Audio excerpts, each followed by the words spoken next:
An open letter to the president. Zimbabwe deserves better. Sana pana mashoko ataona pana pa vakomana pa X endo vakuya kunyora mutungamiri wenyika yeZimbabwe an open letter vachiti aiwa maruliro amuri kuita nyika panguva inoi aiwa hasatisfying and Zimbabwe deserves better. Nobva subscribe or like or turn the bell icon. Timira panapa vanobuda vanyora vachiti number 1 broken promises and betrayed trust.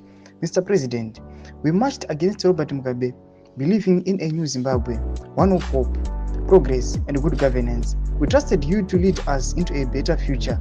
We were wrong. Number 2, economic collapse and corruption. Zimbabwe is now a nation in ruins. Our currency is worthless. Inflation is unbearable and businesses are shutting down. Hospitals are failing and pensioners are destitute. Meanwhile, billions disappear into the hands of a few. Number 3, dysfunctional governance and global shame. We are a laughingstock globally. How do you claim progress when people struggle for basic necessities? How do you justify holding on to power when Zimbabweans are suffering? Number 4, unemployment and a lost generation. Millions of young Zimbabweans have no jobs, no hope, no future.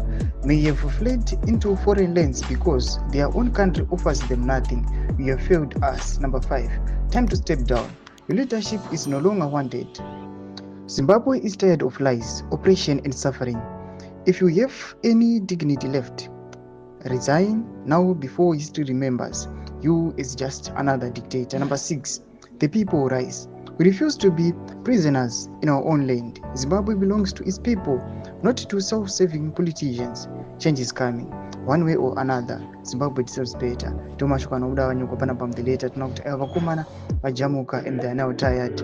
Tudze mafundo aimoti kudipa musoro pechitiko ichi kuna comment section medu. So subscribe or like, turn on the bell icon.